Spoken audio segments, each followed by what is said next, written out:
Physics chapter 12 પરમાણુ એટલે કે એટમ્સ ના આ લેક્ચરમાં આપ સૌનું સ્વાગત છે. સાચું, ચેપ્ટર 12 પરમાણુ વિશે આજે આપણે આગળ વાત કરીએ. તો ગયા લેક્ચરમાં આપણે થોડું યાદ કરી લઈએ. તો ગયા લેક્ચરમાં આપણે બેઝિક ઇન્ટ્રોડક્શન એટલે કે પ્રસ્તાવનાની ચર્ચા કરી હતી. બરાબર, પરમાણુ વિશેનો ઇતિહાસ આપણે સમજ્યા હતા અને એમાં પરમાણુમાં ઇલેક્ટ્રોન અને ધન વિદ્યુતભારની ગોઠવણી વિશે આપણે સમજ્યા હતા જે થોમ્સનનું પરમાણુ મોડેલ. બરાબર, એને આપણે બીજું નામ શું આપ્યું હતું? Plum પોડિંગ model. ઓકે, અને એના પછી આપણે વાત કરી હતી શેના વિશે? યાદ કરો, યાદ આવ્યું? ના આવ્યું? ઓકે, આપણે સમજ્યા એના પછી રુથરફોર્ડનું ન્યુક્લિયર મોડેલ અથવા તો રુથરફોર્ડનું પરમાણુ મોડેલ. અને એને આપણે બીજા કયા નામથી ઓળખીએ છીએ? એને આપણે કહીએ છીએ પ્લેનેટરી મોડેલ. કારણ કે એ સૂર્ય અને ગ્રહોના તંત્ર જેવી જ રચના ધરાવે છે, માટે આપણે એને પ્લેનેટ એટલે કે ગ્રહના નામ ઉપરથી આપણે એને પ્લેનેટરી મોડેલ પણ કહીએ છીએ. અને હાલ રુથરફોર્ડનું ન્યુક્લિયર મોડેલ જે છે એ આજના દિવસે પણ સ્વીકૃત છે. આપણે એ જ ઘટના આજે પણ સ્વીકારીએ છીએ. બરાબર, રુથરફોર્ડે જે પરમાણુ મોડેલ આપ્યું એ આજના દિવસમાં પણ આપણે એને સ્વીકૃત કહી શકીએ છીએ. ઓકે, સાચું. એના પછી આપણે વાત કરીએ ઇલેક્ટ્રોન કક્ષાઓ વિશે, ઇલેક્ટ્રોન ઓર્બિટ્સ. તો ઇલેક્ટ્રોન ઓર્બિટ્સમાં આપણે હાઇડ્રોજન પરમાણુ માટે ઇલેક્ટ્રોનની કુલ ઊર્જાનું સૂત્ર મેળવ્યું હતું. ગતિ ઊર્જા, સ્થિતિ ઊર્જા, એના પછી આપણે કુલ ઊર્જાનું સૂત્ર તારવ્યું હતું. તો આ વાત કરીએ આપણે અગાઉના લેક્ચર વિશે. બરાબર છે? સાચું. હવે એનાથી આગળ વાત કરીએ. તો આજનો આપણો નેક્સ્ટ ટોપિક જે છે એ છે પરમાણુ વર્ણપટ, એટોમિક સ્પેક્ટ્રા અથવા એટોમિક સ્પેક્ટ્રમ આપણે એને કહી શકીએ. બરાબર, સાચું. હવે વર્ણપટ શબ્દ કદાચ તમે સાંભળ્યો જ હશે, પહેલા અગાઉ પણ આ શબ્દ તમે ક્યાંક ને ક્યાંક વાંચ્યો હશે.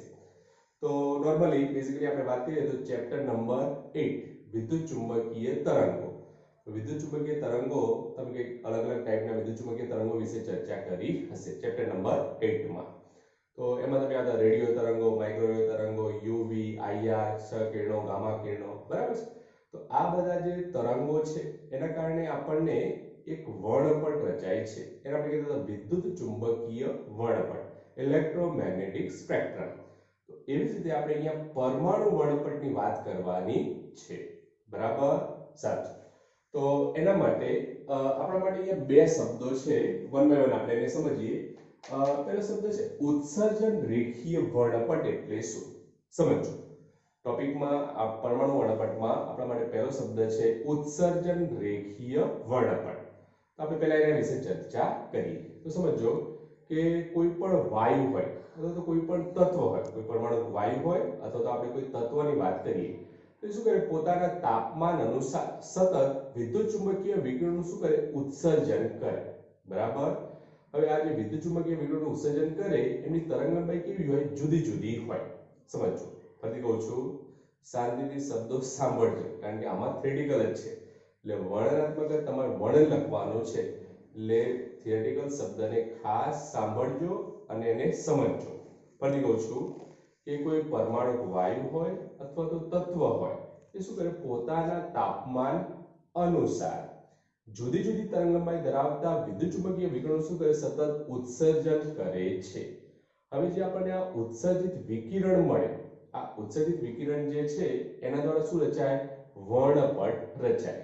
બરાબર, એટલે આપણે કહી શકીએ કે પરમાણુના આંતરિક બંધારણ અને એના દ્વારા જે ઉત્સર્જિત વિકિરણ મળે એના વડે જે લાક્ષણિક એનો વર્ણપટ રચાય, આ બંને વચ્ચે કંઈક ખાસ સંબંધ હોય છે.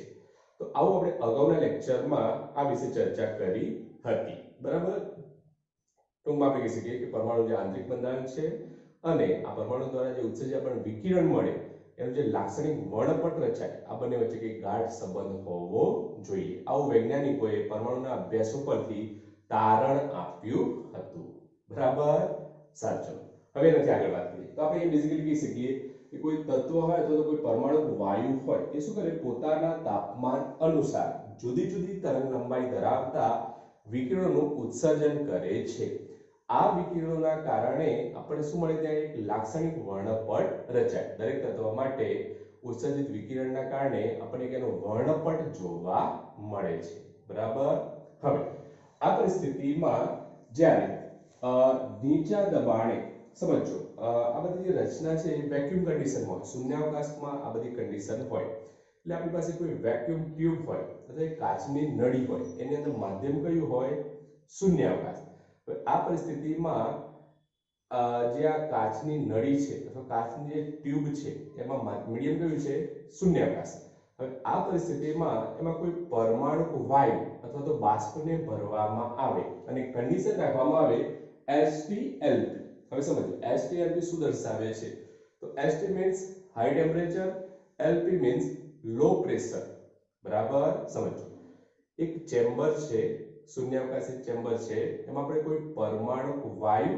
અથવા તો બાષ્પને ઊંચા તાપમાને અને નીચા દબાણે રાખીએ છીએ તો એના કારણે શું થાય હવે આ પરિસ્થિતિમાં આ ચેમ્બરને જ્યારે આપણે પરિપથમાં સર્કિટમાં બેટરી જોડીએ અને પરિપથમાં પ્રવાહનું વહન કરીએ તો આ જે વિદ્યુત પ્રવાહ છે એ જ્યારે વહન પામે તો એના કારણે શું થાય કે જે ચેમ્બર છે ગ્લાસ ચેમ્બર છે તો કાચનું જે ચેમ્બર છે એમાં જે પરમાણુ વાયુ છે એના ઘટક કણો શું થાય ઉત્તેજિત થાય બરાબર તો આ ઘટક કણો જ્યારે ઉત્તેજિત થાય એ પરિસ્થિતિમાં તે શું કરે અમુક ચોક્કસ તરંગ લંબાઈ ધરાવતા વિકિરણો શું કરે ઉત્સર્જન કરે એટલે હવે અહીંયા તરંગ લંબાઈ કેવી હોય છે ચોક્કસ અમુક નિશ્ચિત અથવા ચોક્કસ તરંગ લંબાઈ ત્યાં હાજર હોય છે બધી તરંગ લંબાઈ તે ઉત્સર્જન કરતા નથી તો આ પરિસ્થિતિમાં આપણે કહી શકીએ કે અમુક નિશ્ચિત તરંગ લંબાઈ ધરાવતા વિકિરણોનું તે શું કરે છે ઉત્સર્જન કરે છે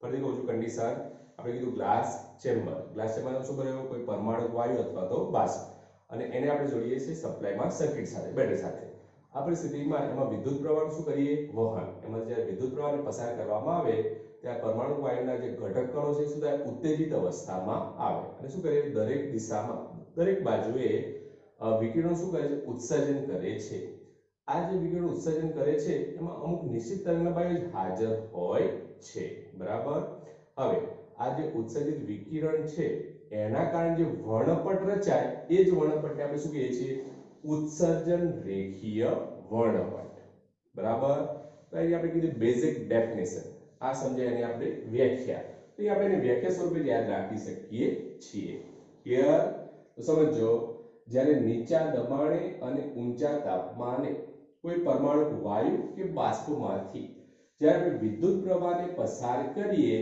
તો એ પરિસ્થિતિમાં આપણને અમુક નિશ્ચિત તરંગલંબાઈ ત્યાં હાજર જોવા મળે છે આ જે નિશ્ચિત તરંગલંબાઈના કારણે જે ઉત્સર્જિત વિકિરણ આપણને મળે તો આ વિકિરણનો જે વર્ણપટ રચાય એ વર્ણપટને આપણે શું કહીએ છીએ ઉત્સર્જન રેખીય વર્ણપટ બરાબર તમે એની બેઝિક વ્યાખ્યા યાદ રાખી શકો છો હવે આ જે ઉત્સર્જન રેખાઓ મળે કોઈ પણ પરમાણુ માટે આપણને જે ઉત્સર્જન રેખાઓ મળે એ લગભગ કેવું બેકગ્રાઉન્ડ મળે સમજો કે એક અંધકારમય પાર્શ્વભૂમિ હોય એટલે બેકગ્રાઉન્ડ કેવું હોય એકદમ અંધકારમય હોય એમાં આપણને પ્રકાશિત રંગીન રેખાઓ સ્વરૂપે આ ઉત્સર્જન રેખાઓ દેખાય બરાબર કેવી રીતે સમજો તો આ બધી જે ઘટનાઓ છે એનો અભ્યાસ આપણે એક ડાર્ક રૂમમાં કરીએ અને એના માટે સાધન જે ઉપયોગમાં લઈએ એને આપણે સ્પેક્ટ્રોમીટર બરાબર તો પ્રિઝમના પ્રેક્ટિકલ વિશે કદાચ તમે સાંભળ્યું હોય તો પ્રિઝમના જે પ્રેક્ટિકલ કરીએ સ્લિટ વાળા પ્રેક્ટિકલ તો એ આપણે ડાર્ક રૂમમાં કરીએ છીએ લગભગ તમે ચેપ્ટર 10 માં આ વિશે થોડુંક બેઝિક નોલેજ પણ મેળવશો તરંગ પ્રકાશશાસ્ત્ર છે એમાં માઇક્રોસ્કોપની વાત આવશે તો એમાં વિભેદન શક્તિ ને બધા શબ્દો છે જેનાથી તમે માહિતગાર થશો તો સમજો એક સાધન હોય ડાર્ક રૂમમાં સ્પેક્ટ્રોમીટર મોટાભાગે ફિઝિક્સ લેબમાં જ હોય પણ તો એને એમએસસી લેવલમાં એનો ઉપયોગ આપણે કેમિસ્ટ્રી લેબમાં પણ કરીએ છીએ બરાબર તો આ પરિસ્થિતિમાં સ્પેક્ટ્રોમીટરની મદદથી જ્યારે આનું એનાલિસિસ કરવામાં આવે ત્યારે આપણને એક અંધકારમય બેકગ્રાઉન્ડ હોય પાર્શ્વભૂમિ એટલે કે બેકગ્રાઉન્ડ કેવું હોય અંધકારમય એમાં આપણને આ રીતે અલગ અલગ જુદા જુદા રંગની પ્રકાશિત રેખાઓ દેખાય એના પછી કહીશું ઉત્સર્જન રેખાઓ અને એના કારણે જે વર્ણપટ રચાય એક બેન્ડ અથવા એક પટ્ટો રચાય છે એને આપણે શું કહીશું ઉત્સર્જન રેખીય વર્ણપટ બરાબર હવે સમજો કે જે ઉત્સર્જન રેખીય વર્ણપટ આપણને મળે છે એ શેના માટે મહત્વનો છે? તો આપણે કોઈ પણ પરમાણુ વાયુનો ઉત્સર્જન રેખીય વર્ણપટ હોય એનો અભ્યાસ કરીએ તો આપણે તે વાયુને આઈડેન્ટિફિકેશન કરી શકીએ, વાયુને આપણે આઈડેન્ટિફાઈ કરી શકીએ છીએ. એટલે કે આપણે કહી શકીએ કે વાયુની ઓળખ કરવા માટે તેના વર્ણપટનો અભ્યાસ ખૂબ જ મહત્વનો છે. બરાબર? કોઈ પણ પરમાણુ વાયુ હોય એના ઉત્સર્જન રેખીય વર્ણપટનો અભ્યાસ કરીને આપણે એ વાયુની ઓળખ કરી શકીએ છીએ. એટલે આપણે કહી શકીએ ટુ આઈડેન્ટિફાઈ ધ ગેસ. બરાબર? આઈડેન્ટિફાઈ કરવા માટે, વાયુની ઓળખ કરવા માટે તેના વર્ણપટનો અભ્યાસ કરી શકીએ છીએ. તો અભ્યાસ કરીને આપણે વાયુની ઓળખ કરી શકીએ છીએ, એમ ટૂંકમાં આપણે એને કહી શકીએ. બરાબર? હવે સમજો. તો અહીંયા આપણને એક આવો ઉત્સર્જન રેખાનો જે વર્ણપટ રચાય એ આપણને અહીંયા આ રીતે દર્શાવેલો છે. આ બધી તમને રેખાઓ અહીંયા રંગીન સ્વરૂપે દેખાય, પણ આપણે અહીંયા અલગ અલગ એને સ્પેક્ટ્રોમીટરથી તમે જુઓ તો આ તમને રંગીન રેખાઓ, પ્રકાશિત રેખાઓ અલગ અલગ રંગની દેખાય. બરાબર? તો આવી જગ્યાની વર્ણપટ શ્રેણી આપણને અહીંયા જોવા મળે છે, જેની આપણે અહીંયા તરંગ લંબાઈ લખી છે, અલગ અલગ જુદી જુદી તરંગ લંબાઈ લખેલી છે, અને આ છે એ વર્ણપટ લાઈન છે, તો વર્ણપટ રેખાઓ છે. બરાબર? અહીંયા જે નામ લખ્યા છે શ્રેણીના એને આપણે પછી આગળ ચર્ચા કરીએ છીએ, એટલે હાલ હું તમને આના વિશે કંઈ જણાવતો નથી. આગળ આપણે એની ચર્ચા કરવાના છીએ. બરાબર? સાચો. તો લગભગ આવી લાઈનો જે તમને એક મગજમાં ખ્યાલ આવતો હશે કે માર્કેટમાંથી, બજારમાંથી તમે કોઈ પણ વસ્તુ ખરીદો છો. બરાબર? એમાં તમને આ રીતે બારકોડ સ્ટીકર જેવી રચના જોવા મળે છે. ખ્યાલ છે ને બારકોડ સ્ટીકર? તો માર્કેટમાં તમે કોઈ પણ પ્રોડક્ટ ખરીદો એના ઉપર એક બારકોડ સ્ટીકર હોય છે. તમને ખ્યાલ હોય તો મોલમાં તમે જાઓ તો જે તે વસ્તુ ખરીદો છો તો એનામાં કંઈક સ્કેન કરે છે. ખ્યાલ છે? જે સ્કેનિંગ કરે છે શું છે? Barcode sticker. તેની રચના અહીંયા જે આ વર્ણપટ શ્રેણી છે સ્પેક્ટ્રોમીટરમાં જે જોવા મળે વર્ણપટ શ્રેણી, એમાં તેની વર્ણપટ લાઈન અને વર્ણપટ રેખાઓ જોવા મળે. તો આ કોઈ બારકોડ સ્ટીકર નથી, ખાસ સમજો. એની રચના આપણને એના જેવી લાગે છે. બરાબર? એટલે એવું ના વિચારતા કે આ કોઈ ફિઝિક્સનું બારકોડ સ્ટીકર હશે, એવું નથી. બરાબર છે? પરંતુ જ્યારે આપણે સ્પેક્ટ્રોમીટરથી અભ્યાસ કરીએ ત્યારે આ રીતે આપણને એની વર્ણપટ શ્રેણી અલગ અલગ દેખાય. એમાં રીતે આપણને વર્ણપટ લાઈન અથવા વર્ણપટ રેખા, સ્પેક્ટ્રલ લાઈન આપણે એને કહી શકીએ, જે આપણને આ રીતે દેખાય છે. બરાબર? તો આપણે અહીંયા દર્શાવી છે વર્ણપટ શ્રેણી. વર્ણપટ શ્રેણી કહી શકીએ, અથવા તો આપણે એને કહી શકીએ વર્ણપટ લાઈન. અલગ અલગ વિભાગ માટે આપણને આ વર્ણપટ લાઈનો જોવા મળે છે. બરાબર? તો આપણે આ ઉત્સર્જન રેખીય વર્ણપટ અહીંયા દર્શાવેલો છે. ક્લિયર? સાચું. હવે વાત કરીએ એનાથી આગળ બીજો શબ્દ છે આપણે શોષણ વર્ણપટ. હવે સમજો, શોષણ વર્ણપટ. આ વાત કરીએ આપણે ઉત્સર્જન રેખીય વર્ણપટ. હવે વાત કરીએ આપણે શોષણ વર્ણપટ. તો સમજો કે જ્યારે કોઈ પરમાણુ વાયુ હોય, કોઈ પરમાણુ વાયુ આપણે ધ્યાનમાં લઈએ અને આ પરમાણુ વાયુમાંથી આપણે શ્વેત પ્રકાશ પસાર કરીએ. લગભગ પ્રિઝમ વિશે તમે ભણ્યા હશો ચેપ્ટર નંબર 9 માં. બરાબર? તો પ્રિઝમ હોય એના પર તમે જો શ્વેત પ્રકાશને આપાત કરો તો એનું કંઈક વિભાજન થાય છે 7 રંગોમાં, જાની વાલી પીનારા. બરાબર? તો આ શબ્દ તમે કદાચ સાંભળ્યો હશે, પ્રિઝમ દ્વારા નિર્ગમન અને વિભાજન. બરાબર છે? તો આના વિશે તમે ચેપ્ટર 9 માં થોડુંક ભણ્યા છો એમ આપણે કહી શકીએ. તો હવે સમજો કે કોઈ પરમાણુ વાયુ હોય તો આ પરિસ્થિતિમાં આ પરમાણુ વાયુમાંથી જ્યારે આપણે શ્વેત પ્રકાશને પસાર કરીએ અને શ્વેત પ્રકાશ પસાર કરીએ તો એની મદદથી જે આપણને નિર્ગમિત પ્રકાશ મળે, એટલે કે નિર્ગમનની જે ઘટના બને એના પછી આપણને જે નિર્ગમિત પ્રકાશ મળે છે, આ નિર્ગમિત પ્રકાશમાં જે આપણને વર્ણપટ જોવા મળે એનો અભ્યાસ આપણે જો સ્પેક્ટ્રોમીટરની મદદથી કરીએ, એનું એનાલિસિસ આપણે સ્પેક્ટ્રોમીટરની મદદથી કરીએ તો એમાં આપણને અમુક રેખાઓ અપ્રકાશિત દેખાય છે.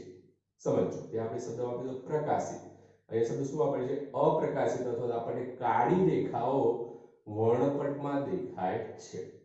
હવે આ જે અપ્રકાશિત અથવા કાળી રેખાઓ છે એના દ્વારા જે વર્ણપટ જોવા મળે એને જ કહેશું આપણે શોષણ વર્ણપટ. બરાબર? ફરીથી એકવાર એક્સપ્લેન કરું છું, શાંતિથી સમજજો અને સાંભળજો. જ્યારે આપણે કોઈ પરમાણુ વાયુને ધ્યાનમાં લઈએ આ પરમાણુ વાયુમાંથી આપણે જ્યારે શ્વેત પ્રકાશ પસાર કરીએ, શ્વેત પ્રકાશને જ્યારે તમે પસાર કરો છો ત્યારે ઘટના કઈ બને? નિર્ગમન. અને નિર્ગમન થયા પછી આપણને જે પ્રકાશ જોવા મળે એ પ્રકાશ આપણે શું કહી શકીએ? નિર્ગમિત પ્રકાશ. હવે આ નિર્ગમિત પ્રકાશમાં આપણે જ્યારે એનું સ્પેક્ટ્રોમીટરની મદદથી એનાલિસિસ અથવા તો વિશ્લેષણ કરીએ તો એ પરિસ્થિતિમાં જે વર્ણપટ જોવા મળે, આ વર્ણપટમાં આપણને અમુક રેખાઓ જે છે એ કેવી દેખાય છે? અપ્રકાશિત રેખાઓ એમાં જોવા મળે છે. અમુક નિશ્ચિત તરંગલંબાઈની જે એમાં રેખાઓ હોય છે અથવા અમુક નિશ્ચિત તરંગલંબાઈ હોય છે એમાં શું હોય છે? ગેરહાજર હોય છે. તો આ જે અપ્રકાશિત રેખાઓ અથવા કાળી રેખાઓ આપણને જે વર્ણપટમાં જોવા મળી, એના દ્વારા જે વર્ણપટ રચાયો એને જ આપણે શું કહીશું? શોષણ વર્ણપટ. એટલે કે અમુક નિશ્ચિત તરંગલંબાઈઓ વર્ણપટમાં શું હોય છે? ગેરહાજર હોય છે. તે એ વિસ્તાર આપણને કેવો દેખાય? અપ્રકાશિત. એટલે એ વર્ણપટમાં એ તરંગલંબાઈનું ત્યાં શું થઈ ગયું? શોષણ થઈ ગયું. એના કારણે એ વિસ્તાર શું બની ગયો? અપ્રકાશિત. એટલે ત્યાં કઈ શોષણની ઘટના બને છે. એટલે કહી શકીએ આપણે અપ્રકાશિત રેખાઓ દ્વારા જે વર્ણપટ રચાય અથવા આવી કાળી રેખાઓ દ્વારા જે વર્ણપટ રચાય એને આપણે શું કહીશું? શોષણ વર્ણપટ. બરાબર. તો શોષણ વર્ણપટનું આપણે એમ કહી શકીએ કે એનાલિસિસ જો આપણે કરીએ સ્પેક્ટ્રોમીટરની મદદથી તો આપણને ત્યાં બ્લેક અથવા તો કાળી અપ્રકાશિત રેખાઓ આપણને વર્ણપટમાં જોવા મળે. બરાબર. ઉત્સર્જન રેખાઓ કેવી હોય? અંધકારમય પાર્શ્વભૂમિમાં આપણે કેવી દેખાય છે? અલગ અલગ જુદા જુદા રંગની પ્રકાશિત રેખાઓ આમાં જોવા મળે. એ કયો વર્ણપટ? ઉત્સર્જન રેખીય વર્ણપટ. અને શોષણ વર્ણપટમાં શું થાય? આપણને કાળી અથવા તો અપ્રકાશિત રેખાઓ જોવા મળે. બરાબર. તો નોર્મલી સમજો કે આ પ્રશ્ન ઘણીવાર પૂછાય છે. હવે જે આ આકૃતિ આપણે દોરી છે, આ આકૃતિ તમારે દોરવાની જરૂર નથી, એક્ઝામમાં દોરવાની જરૂર નથી, પણ ચોપડામાં તમે દોરી શકો છો સમજવા માટે. બરાબર. તો પ્રશ્ન પૂછાય ઉત્સર્જન રેખીય વર્ણપટ અને શોષણ વર્ણપટ સમજાવો. 2 માર્ક્સનો પ્રશ્ન પૂછાય તો બંનેની ખાલી વ્યાખ્યા જ લખવાની છે. વ્યાખ્યા લખો એ તમે સમજાવ્યું એમ આપણે કહી શકીએ. બરાબર. તો નોર્મલ 2 ડેફિનેશન છે, 2 વ્યાખ્યા તમે લખો. નોર્મલી પ્રશ્ન 2 માર્ક્સમાં પૂછાય. ઓકે, સાચું. હવે એનાથી આગળ વાત કરીએ વર્ણપટ શ્રેણીઓ. તો સમજો સ્પેક્ટ્રલ સિરીઝ. હવે આપણા માટે શબ્દ છે સ્પેક્ટ્રલ સિરીઝ. બરાબર. હવે તો આપણે અહીંયા સ્પેક્ટ્રલ સિરીઝની વાત કરીશું આપણે હાઇડ્રોજન પરમાણુ માટે. હવે તમે પીરિયોડિક ટેબલમાં હાઇડ્રોજનનું સ્થાન જાણો છો કે હાઇડ્રોજન એ કેવો છે? સૌથી સાદો પરમાણુ આપણે એને કહી શકીએ. સૌથી સાદામાં સાદો પરમાણુ એટલે આપણે હાઇડ્રોજન પરમાણુ. બરાબર. હવે સૌથી સાદો પરમાણુ હોવાથી એના કારણે જે વિકિરણનું ઉત્સર્જન થાય અને એના કારણે જે વર્ણપટ રચાય એ પણ કેવો હોય? સૌથી સાદો. બરાબર. ટૂંકમાં કહી શકીએ કે હાઇડ્રોજન એ સૌથી સાદો પરમાણુ હોવાથી એનો વર્ણપટ પણ જે આપણને મળે એ પણ કેવો હોય છે? સૌથી સાદો વર્ણપટ આપણને જોવા મળે. બરાબર. સાચું. હવે આપણે વાત કરીએ વર્ણપટ શ્રેણી એટલે શું. તો સમજો કે જુદા જુદા વૈજ્ઞાનિકોએ વર્ણપટ શ્રેણી વિશે અભ્યાસ કર્યો અને એના પરથી કંઈક એમને તારણો આપ્યા. હવે કોઈ પણ તત્વ હોય અથવા કોઈ પરમાણુ વાયુ હોય એ શું કરે? પોતાના તાપમાન અનુસાર જુદી જુદી તરંગલંબાઈ ધરાવતા વિકિરણો શું કરે? સતત ઉત્સર્જન કરે. બરાબર. હવે આ જે વિકિરણ જે તરંગલંબાઈ છે, બરાબર, આપણને જે અહીંયા તરંગલંબાઈ મળે છે, હવે આ તરંગલંબાઈ અથવા તો આવૃત્તિ અનુસાર જ્યારે આપણે કોઈ ચોક્કસ ક્રમમાં ગોઠવીએ તો આપણને જે કંઈક સમૂહ મળે, કંઈક સમૂહ રચાય તરંગલંબાઈ અથવા આવૃત્તિના આધાર ઉપર જ્યારે આપણે આ વર્ણપટ રેખાઓ જે મળે અથવા જે રેખાઓ આપણને મળે છે એને આપણે કંઈક ક્રમશઃ અથવા કોઈ સમૂહમાં ગોઠવીએ અને જે રચના મળે છે એવા આવા દરેક સમૂહને આપણે શું કહી શકીએ? વર્ણપટ શ્રેણી. બરાબર. બેઝિક ડેફિનેશન ફરી સમજો કે આપણે કહી શકીએ કે હાઇડ્રોજન પરમાણુ માટે આપણે પરમાણુ વર્ણપટ આપણે એની વાત કરીએ તો એ શું કરે છે? પોતાના તાપમાન અનુસાર વિકિરણો શું કરે? ઉત્સર્જન કરે. તો આપણને ત્યાં કંઈક રેખાઓ જોવા મળે. હવે આ હાઇડ્રોજન પરમાણુ જે વર્ણપટ છે એમાં જે રેખાઓ મળે, આપણે જે ઉત્સર્જિત રેખાઓ મળી, આ રેખાઓને જ્યારે આપણે તેની તરંગલંબાઈ અથવા તો આવૃત્તિના સંદર્ભમાં જો આપણે એને ગોઠવીએ તો આપણને કંઈક ચોક્કસ સમૂહ મળે.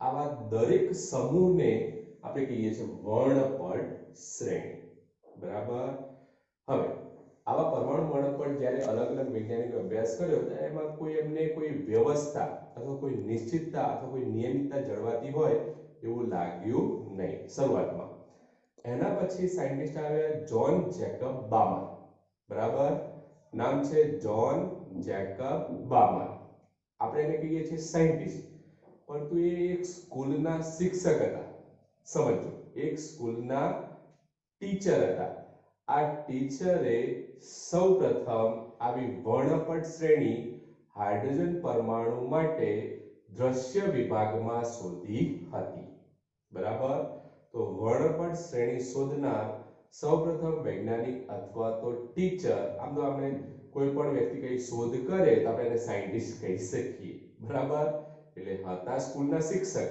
પરંતુ એમને સૌપ્રથમ વર્ણપટ શ્રેણી શોધી હતી એટલે આપણે એમને સાયન્ટિસ્ટ કહી શકીએ બરાબર સાચું હવે સમજો કે આપણે અહીંયા વર્ણપટની વાત કરી તો પરમાણુ વર્ણપટમાં જે રેખાઓ મળે છે એમાં એને આપણે જ્યારે તેની તરંગ લંબાઈ અથવા આવૃત્તિના સંદર્ભમાં ગોઠવીએ ચોક્કસ સમૂહ બનાવીએ તો આવા દરેક સમૂહને આપણે શું કહી શકીએ વર્ણપટ શ્રેણી કહીએ છીએ બરાબર છે સાચું હવે આ જે વર્ણપટ શ્રેણી છે તો એમાં તમે જોઈ શકો છો કે એમાં એક ચોક્કસ અંતર સાથે તરંગ લંબાઈ જેમ જેમ ઘટે જો અહીં તમે જોઈ શકો છો કે અહીંયા તરંગ લંબાઈ આપણે લખી છે 1875 નેનોમીટર અહીંયા તરંગ લંબાઈ લખી છે 820 નેનોમીટર તો અહીંયા જે વર્ણપટ રેખાઓ છે એમ જેમ જેમ એની તરંગ લંબાઈ ઘટે તમે જોઈ શકો છો અહીંયા તરંગ લંબાઈ શું થાય છે ધીમે ધીમે ક્રમશઃ આ દિશામાં તમે જાઓ તો તરંગ લંબાઈ શું થાય છે ઘટે છે તો આનો મતલબ આપણે એમ કહી શકીએ કે જેમ જેમ તરંગ લંબાઈ ઘટે છે એમ વર્ણપટ રેખાઓ છે એ એકબીજાની વધુ નજીક આવતી જાય છે બરાબર તો આકૃતિ પરથી આપણે ટૂંકમાં કહી શકીએ કે આ વર્ણપટ રેખાઓ છે એ તરંગ લંબાઈ અનુસાર જેમ જેમ તરંગ લંબાઈ ઘટે એમ વર્ણપટ રેખાઓ એકબીજાની વધુ નજીક ગોઠવાતી જાય છે બરાબર તો આ રીતે આપણે એને વ્યાખ્યાયિત કરી શકીએ ઓકે સાચું હવે લખજો આપણે અહીંયા હાઇડ્રોજન વર્ણપટ માટે વર્ણપટ રેખાઓ માટે જેમ જેમ અંતર ઘટે અંતર છે વર્ણપટ રેખાઓ માટે અંતર એ નિયમિત રીતે ઘટતું જાય છે કયા બેઝ ઉપર તરંગ લંબાઈ જેમ જેમ ઘટે છે એમ તેમની વચ્ચેનું અંતર વર્ણપટ રેખાઓ વચ્ચેનું અંતર પણ ક્રમશઃ નિયમિત રીતે ઘટતું જાય છે એમ આપણે કહી શકીએ ઓકે સાચું હવે આપણે જેની વાત કરતા આપણે એની વાત કરીએ કે લગભગ વર્ષ 1885 માં સ્કૂલના એક ટીચર જોન જેકબ બામર આપણે ટૂંકમાં નામ યાદ રાખવાનું બામર બરાબર છે આગળનું નામ યાદ ન રહે તો કોઈ ટેન્શન નહીં આપણે ખાલી શું યાદ રાખવાનું બામર બરાબર છે તો સમજો કે વર્ષ 1885 માં જોન જેકબ બામર નામના શાળાના એક શિક્ષકે હાઇડ્રોજન પરમાણુનો જે વર્ણપટ મળ્યો એના દ્રશ્ય વિભાગમાં આવી એક વર્ણપટ શ્રેણી સૌપ્રથમ શોધી કાઢી હતી તો એમસીક્યુ માં કદાચ પૂછાય તો તમે નામ યાદ રાખી શકો છો બામર બરાબર તો આ વર્ણપટ શ્રેણી શોધનાર સૌપ્રથમ સાયન્ટિસ્ટ અથવા વૈજ્ઞાનિક કોણ હતા તો આપણે એનું નામ શું કહીશું બામર બરાબર છે ઓકે વર્ષ વાળો એમસીક્યુ કોઈ દિવસ પૂછાય નહીં કયા વર્ષમાં શોધી હતી એવું જલ્દી પૂછાય નહીં તો આપણે ખાલી નામ શું યાદ રાખવાનું બામર તો બામર શું કોણ હતા એક શાળાના શિક્ષક હતા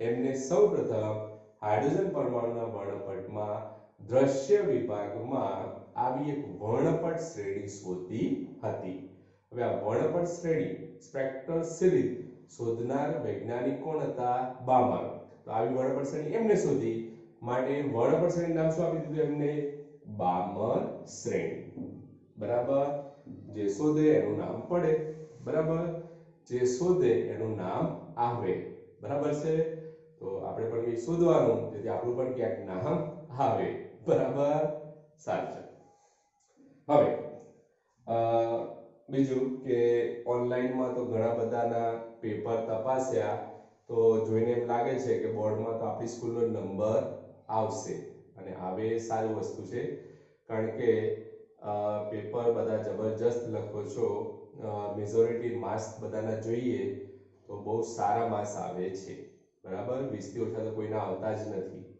બરાબર છે 11માં ખબર નહીં સ્કૂલમાં કેમ ઓછા આવતા હતા પણ ઘરે રહીને બહુ હોશિયાર થઈ ગયા હોય એવું લાગે છે એટલે લાઈવ ક્લાસ કરતા ઘણા બાળકો ઓનલાઈનમાં વધુ ઇફેક્ટિવ હોય એવું લાગી રહ્યું છે બરાબર એટલે ઘણા પેપર ઘણા વિદ્યાર્થીઓ સારા પણ લખે છે બરાબર જે કોપી પેસ્ટ કરતા હોય એ ખાસ સમજજો કે બોર્ડમાં આવી કોઈ ચોરી કરવા મળવાની નથી ઘણા બાળકો તો એવું લખે છે પેપર કે રેફરન્સ બુક લઈને બેઠા હોય રેફરન્સ બુકમાં કોઈ પ્રશ્નના જવાબમાં નોંધ હોય તો નોંધ પણ મારા બેટા લખી દે છે નોંધ પણ છોડતા નથી નોંધ પણ પેપરમાં લખો છો એટલે આના ઉપરથી ખ્યાલ આવે કે આપણે પેપર શેમાંથી લખીએ છીએ અથવા કેવી રીતે લખીએ છીએ બરાબર એટલે હજી સમય છે ઘણા બાળકો નો ડાઉટ સારા પેપર લખે છે અને સારા માર્ક્સ પણ મેળવે છે પરંતુ અમુકના પેપર જોઈને જ ખ્યાલ આવી જાય કે કોપી પેસ્ટ જ કરે છે બરાબર રેફરન્સ બુકમાં નોંધ હોય જવાબમાં નોંધ આવે કોઈ તો નોંધ પણ લખે છે પેપરમાં આવું ન કરો પોતાના રીતે પ્રમાણિત રહો અને સાથે પેપર લખજો બરાબર છે સાચું હવે આગળ વાત કરીએ તો સૌપ્રથમ વર્ણપટ શ્રેણી કોણે શોધી બામરે મારી શ્રેણી નામ શું આપ્યું વર્ણપટ શ્રેણીને બામર શ્રેણી એવું નામ એમને આપ્યું બરાબર આવા હાઇડ્રોજન પરમાણુ માટે એમને બામર શ્રેણીને આ રીતે દર્શાવેલી છે અભ્યાસ કોના માટે કર્યો હાઇડ્રોજન પરમાણુ માટે તો આજે આપણને વર્ણપટ શ્રેણી જોવા મળે છે તમે જોઈ શકો છો આકૃતિ પરથી રચના તમને કેવી જ લાગશે બારકોડ સ્ટીકર જેવી જ હવે તો આમાં આપણે આગળ વાત કરીએ જે આ બામર શ્રેણી છે હાઇડ્રોજન પરમાણુ વર્ણપટમાં આપણને આ રીતે બામર શ્રેણી જોવા મળે હવે અહીંયા જે ઉપર લખેલું છે તરંગ લંબાઈ છે એટલે આપણે લખી દીધું કે લેમ્ડા ઇન નેનોમીટર તરંગ લંબાઈ આપણે શેમાં આપી છે નેનોમીટરમાં આપેલી છે બરાબર સાચું તો અહીંયા તરંગ લંબાઈ છે જે તમે યાદ રાખી શકો છો બરાબર તરંગ લંબાઈ મિનિમમ મેક્સિમમ ઘણીવાર એમસીક્યુ માં પૂછાય તો તમે એને સૂત્રની મદદથી ગણી પણ શકો છો આપણે પછી આગળ સમજીએ તો હાઇડ્રોજન પરમાણુ વર્ણપટ માટે આ રીતે બામર શ્રેણી જોવા મળી એમાં અહીં આપણે એક નામ આપે છે H alpha H beta H gamma H delta છેલ્લે H ઇન્ફાઇનાઇટ હવે સમજો કે આ જે બામર શ્રેણી છે એનું જ્યારે એનાલિસિસ વિશ્લેષણ કરવામાં આવે તો અહીંયા કલર કોડિંગ મેં એક જ દર્શાવેલું છે પણ આ આપણને પ્રકાશિત અલગ અલગ રેખાઓ અલગ અલગ રંગીન રેખાઓ પણ જોવા મળે મળી લખ્યું આપણે જો સમજો લાલ રંગના વિભાગમાં આપણને મહત્તમ તરંગલંબાઈ જોવા મળે તો લાલ રંગના વિભાગમાં આપણને મહત્તમ તરંગલંબાઈ ધરાવતી રેખા જોવા મળે છે આ મહત્તમ તરંગલંબાઈ ધરાવતી રેખા એની મહત્તમ તરંગલંબાઈ કેટલી હોય છે 656.3 નેનોમીટર બરાબર આ રેખા કે શું નામ આપેલું છે H આલ્ફા રેખા બરાબર ફરી કહું છું લાલ રંગના વિભાગમાં આપણને મહત્તમ તરંગલંબાઈ એટલે કે 656.3 નેનોમીટર તરંગલંબાઈ ધરાવતી રેખા જોવા મળે છે કયા વિભાગમાં લાલ રંગના વિભાગમાં એને આપણે શું કહીશું H આલ્ફા રેખા બરાબર એના પછી બ્લુ ગ્રીન વિભાગમાં આપણને એના પછી 486.1 નેનોમીટર ધરાવતી તરંગલંબાઈ ધરાવતી રેખા જોવા મળે એના પછી નામ આપ્યું છે H બીટા રેખા હાઇડ્રોજન પરમાણુ માટે છે એટલે H આલ્ફા H બીટા આપણે એને કહી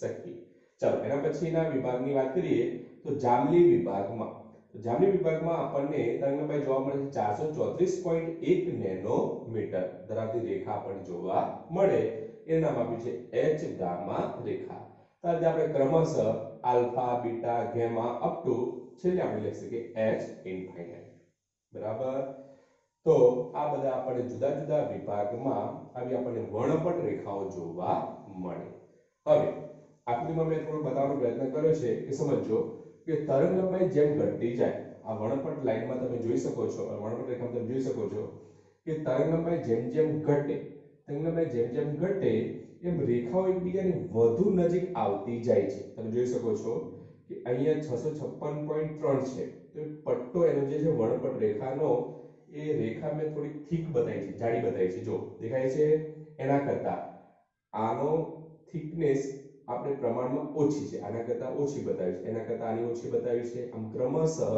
ઘટતી જાય છે, બરાબર. એટલે કહી શકીએ કે જેમ જેમ તરંગ લંબાઈ ઘટે, આપણે આ દિશામાં જઈએ તો તરંગ લંબાઈમાં શું થાય, ક્રમશઃ ઘટાડો. તો તરંગ લંબાઈ જેમ જેમ ઘટતી જાય એમ વળપટ રેખાઓ જે છે આ રેખાઓ એકબીજાની ખૂબ જ નજીક આવતી જાય છે. તમે જોઈ શકો છો અહીંયા કરતા અહીંયા ગેપ ઓછી છે, આના કરતા અહીંયા ગેપ ઓછી છે, અને અહીંયા ક્રમશઃ ગેપ શું થાય, ઓછી થતી જાય છે, બરાબર. તો આપણે કહી શકીએ કે તરંગ લંબાઈ જેમ જેમ ઘટતી જાય એમ રેખાઓ એકબીજાની ખૂબ જ નજીક ગોઠવાતી જાય છે અને એની તીવ્રતા પણ ક્રમશઃ ઘટતી જાય છે, બરાબર. તો અહીંયા કહી શકીએ આપણે કે તીવ્રતામાં પણ શું થાય છે, ઘટાડો થાય છે, બરાબર. તો આજે આપણે એને દર્શાવી શકીએ. ઓકે. તો આ વાત કરીએ હાઇડ્રોજન પરમાણુ વણપટ માટે બામર શ્રેણી. આવી વણપટ શ્રેણી અલગ અલગ વૈજ્ઞાનિકોએ પણ શોધી હતી, બરાબર છે. સાચો. તો અહીંયા આપણને છેલ્લે મળે છે જાંબલી વિભાગમાં, આપણે અહીંયા કીધું આના માટે જાંબલી વિભાગ, એમ ક્રમશઃ આપણે આગળ જઈ શકીએ. હવે છેલ્લે વાત કરીએ અહીંયા આ વિભાગમાં, તો જેમ જેમ આપણે છેલ્લે h ઇન્ફાઇનાઇટ વણપટ રેખા આપણને મળે એનાથી આગળના વિભાગમાં આપણે જઈએ ત્યાં કોઈ આપણને સ્પષ્ટ રેખા જોવા મળતી નથી. સમજો અહીંયા કોઈ સ્પષ્ટ લાઈન આપણને ક્યાંય જોવા મળતી નથી. ત્યાં શું હોય છે, સતત એક ઝાંખો વર્ણપટ જ હોય છે, માટે આપણે અહીંયા કોઈ આગળ વર્ણપટ રેખા દર્શાવેલી નથી. તો આપણે છેલ્લે કઈ લખીએ છીએ, h ઇન્ફાઇનાઇટ રેખા. એનાથી આગળના વિસ્તારમાં આપણને કોઈ સ્પષ્ટ રેખા દેખાતી નથી, માત્ર શું દેખાય, સતત એક ઝાંખો વર્ણપટ, એક ઝાંખો પટ્ટો જ આપણને ત્યાં દેખાય છે, બરાબર. સમજો. એનાથી આગળ વાત કરીએ તો સૌપ્રથમ વણપટ શ્રેણી શોધી બામરે. એના પછી હાઇડ્રોજન પરમાણુ વણપટ માટે અથવા હાઇડ્રોજન પરમાણુ માટે અલગ અલગ વૈજ્ઞાનિકોએ પણ સંશોધનો કર્યા અને એમને પણ આવી વણપટ શ્રેણી મેળવવાનો પ્રયત્ન કર્યો, બરાબર. હાઇડ્રોજન પરમાણુ માટે સૌપ્રથમ કોને શોધી, વણપટ શ્રેણી બામરે. એના પછી અન્ય પણ કેટલાક વૈજ્ઞાનિકો આવ્યા, એમને પણ હાઇડ્રોજન પરમાણુનો અભ્યાસ કરીને વર્ણપટ શ્રેણી શોધી કાઢી, બરાબર. હવે એ વર્ણપટ શ્રેણી જે આપણે શોધી કાઢી એ આપણે વન બાય વન સમજીએ. તો એના માટે પહેલા આપણે બામર શ્રેણીનું સૂત્ર લખીએ. સમજો, બામર શ્રેણી જે આ તરંગ લંબાઈ છે એ તરંગ લંબાઈ શોધવા માટે બામરે એક વ્યાપક સૂત્ર આપ્યું હતું, અને આ વ્યાપક સૂત્ર જે હતું એ હતું આ રીતે. સમજો કે બામર શ્રેણી માટે, બામર શ્રેણી આપણે કયા વિભાગમાં જોવા મળે, દ્રશ્ય વિભાગમાં. આ એમસીક્યુ માં પૂછાય છે, ખાસ સમજો. બામર શ્રેણી વર્ણપટમાં કયા વિભાગમાં જોવા મળે, તો કયા વિભાગમાં, દ્રશ્ય વિભાગમાં, ખાસ યાદ રાખશો. તો બામર શ્રેણી માટે તરંગલંબાઈનું વ્યાપક સૂત્ર કોને આપ્યું, બામરે. તરંગલંબાઈનું સૂત્ર કઈ આવું હતું, સમજો, 1/λ is equal to r into bracket 1/2 square minus 1/n square, બરાબર. તો આ તરંગલંબાઈનું સૂત્ર આપણે ઉપયોગમાં લઈ શકીએ ક્યારે, બામર શ્રેણીની વાત કરીએ ત્યારે. તો સમજો કે લેમ્બડા અહીંયા શું છે, તરંગલંબાઈ. r આપણા માટે શબ્દ કદાચ નવો છે, તો સમજો r ને શું કહે છે, રીડબર્ગ કોન્સ્ટન્ટ અથવા રીડબર્ગ અચળાંક આપણે એને કહી શકીએ. તો રીડબર્ગ અચળાંક r is equal to any value યાદ રાખજો, અચળાંક છે 1.097 into 10⁻⁷ મીટર ઇન્વર્સ. r શું છે, રીડબર્ગ અચળાંક. કેમિસ્ટ્રીમાં કદાચ r આવે છે સાર્વત્રિક વાયુનિયતાંક, બરાબર છે. તો અહીંયા આપણે r ને શું ગણીશું, રીડબર્ગ કોન્સ્ટન્ટ, રીડબર્ગ અચળાંક. એની વેલ્યુ 1.097 ગુણ્યા 10⁷ મીટર ઇન્વર્સ, બરાબર. સાચું. અને n છે આપણા માટે અહીંયા પૂર્ણાંક સંખ્યા લખી કે અહીંયા 2 છે, તો એના પછીની સંખ્યા લખી આપણે n = 3 4 5, બરાબર. પૂર્ણાંક સંખ્યા 2 પછી અહીંયા એની વેલ્યુ લઈએ આપણે 3 4 5. હવે સમજો કે આપણે ઉદાહરણ તરીકે આ જે તરંગલંબાઈ આપણે લખીએ 656.3 નેનોમીટર એ કેવી રીતે આવે, તો સમજો જો આપણે n ની વેલ્યુ 3 લઈએ, n ની વેલ્યુ આપણે પહેલી જ વેલ્યુ કેટલી છે, 3, બરાબર. તો તરંગલંબાઈનું મૂલ્ય આપણે કેવું મળે, મહત્તમ, બરાબર. છેલ્લે આપણે n ની વેલ્યુ શું લઈએ, ઇન્ફાઇનાઇટ, તો આપણને તરંગલંબાઈનું મૂલ્ય કેવું મળે, મિનિમમ. તો અહીંયા આપણે ખાલી ઉદાહરણ તરીકે એક સમજીએ કે જો n ની વેલ્યુ આપણે અહીંયા 3 લઈએ અને આ સૂત્રમાં આપણે કિંમત મૂકીએ તો સૂત્ર આવું થશે, જો અહીંયા 1/λ is equal to r ની વેલ્યુ મૂકી દો 1.097 ગુણ્યા 10⁷ into bracket 1/2 square minus 1/n ની જગ્યાએ આપણે લઈએ 3, 3 નો 1, તો 1/4 minus 1/9, બરાબર. સાચું. આ પદનું સાદુરૂપ આપશો 1/λ ની વેલ્યુ તમને આટલી મળશે, રિવર્સ કરો કારણ કે આપણે તો લેમ્ડા શોધવાના છે લેમ્ડાની વેલ્યુ મળશે 6.562 ગુણ્યા 10 ની -7 મીટર હવે આપણે તરંગ લંબાઈ સમય વાત કરતા હતી નેનોમીટર આપણે એને કન્વર્ટ કરીએ 10⁻⁹ તો એ પરિસ્થિતિમાં આપણને પદ શું મળશે લેમ્ડા 656.2 નેનોમીટર બરાબર તો આજે આપણે n ની વેલ્યુ પહેલી લઈએ મિનિમમ 3 તો આ પરિસ્થિતિમાં આપણે તરંગ લંબાઈ કેવું મળે મેક્સિમમ બરાબર n ની વેલ્યુ છે એટલે આપણે શું લઈએ અનંત તો એ પરિસ્થિતિમાં તરંગ લંબાઈ કેવી મળશે મિનિમમ બરાબર છે તો આજે આપણે તમે અલગ અલગ વેલ્યુ લઈને આ મૂલ્ય શોધી શકો છો જો n ની વેલ્યુ 4 લેશો n ની વેલ્યુ લેશો 4 તો ઘણી જોવાનું તમારે જાતે ચોપડામાં ગણવાનું n બરાબર 4 લેવાના તો તમને h બીટા મળશે આ આપણને કઈ મળી h આલ્ફા આપણને મળી h આલ્ફા રેખા જો તમે વેલ્યુ લેશો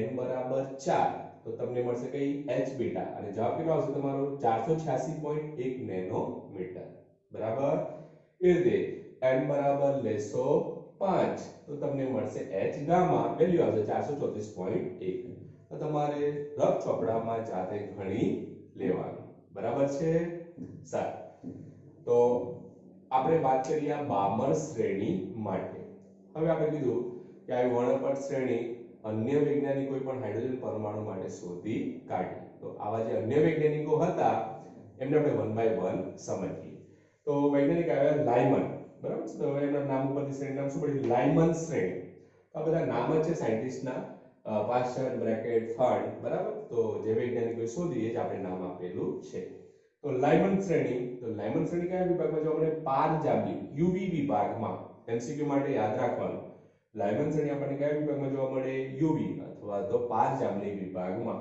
એનું વ્યાપક સૂત્ર આના ઉપરથી જ 1/λ = r 1/1² -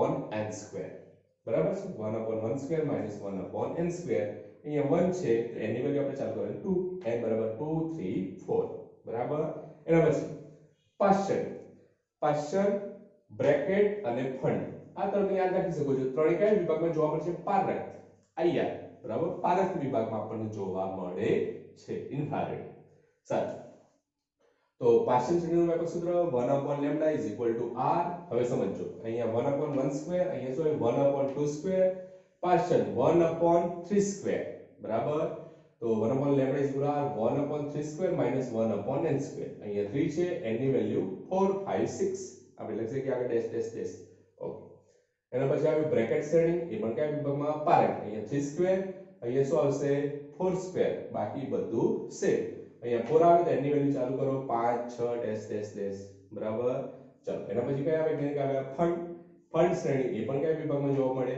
પારક તો અહીંયા તમે યાદ રાખી શકો છો બામર શ્રેણી કયા વિભાગમાં દ્રશ્ય વિભાગમાં અને લાયમન શ્રેણી યુવી વિભાગમાં એના સિવાયની ગમે તે ત્રણેય શ્રેણી ગમે તે આવે એ કયા વિભાગમાં જોવા મળે પારક વિભાગમાં જોવા મળે છે ઓકે સાચો ફંડની શ્રેણીમાં 1/4² હતું અહીંયા શું છે 1/5² બરાબર બાકી સૂત્ર જેમ હતું એમ જ ઓકે સાચો હવે આગળ વાત કરી બામર શ્રેણી માટે આવૃત્તિનું સૂત્ર આપણે મેળવવું છે બામર શ્રેણી માટે આપણે તરંગ લંબાઈનું સૂત્ર હતું આપણે એક લખીએ 1/λ = r 1/2² -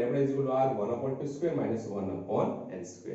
હવે તમે સૂત્ર વ્યાપક જાણો છો શૂન્યાવકાશ માટે આપણે લખતા c = f λ બરાબર તરંગો ચેપ્ટર નંબર 15 ધોરણ 11 બરાબર છે તો આ વ્યાપક સૂત્ર છે તમે ઓલરેડી જાણતા હશો c = f λ તો 1/λ = f/c થઈ જાય બરાબર સાચું 1/λ ની જગ્યાએ લખીએ આપણે f/c = r as it is કોઈ ફરક કરવાનો નથી અહીંયા જેમ છે એમ જ 1/λ ની જગ્યાએ આપણે શું થયું f/c હવે આપણે બામર શ્રેણી સૂત્ર કોના સંદર્ભમાં લખવું છે આવૃત્તિ તો f ને કરતા બનાવો c ક્યાં જશે ઉપર તો બામર શ્રેણી માટે આવૃત્તિ સૂત્ર આપણે શું લખી શકીએ f = rc as it is 1/2² - 1/n². તો આ સૂત્રનો ઉપયોગ કરીને આપણે બામર શ્રેણી માટે આવૃત્તિ શોધી શકીએ છીએ બરાબર c ની વેલ્યુ તમે જાણો છો શૂન્યાવકાશમાં પ્રકાશનો વેગ ઓકે સાચું હવે સમજો કે આ જે 5 વર્ણપટ શ્રેણી છે એમાં આપણને કન્ફ્યુઝન ન થાય કારણ કે આના દાખલા અને એમસીક્યુ ઘણીવાર પૂછાય છે તો દાખલામાં પણ આ સૂત્રો આવે એટલે આપણને ખ્યાલ આવવો જોઈએ કે 1/2² 1/3² શેમાં આવ્યું હતું બરાબર તો એના માટે તમારે યાદ રાખવાનું કે આમ તો નોર્મલી નામ યાદ રહી જશે, લાયમન, બામર, પાસ્ચન, બ્રેકેટ, ફંડ, બરાબર. એને શોર્ટકટમાં યાદ રાખવા માટે આપણે એક સૂત્ર લખીએ, પછી હું તમને સમજાવી દઉં.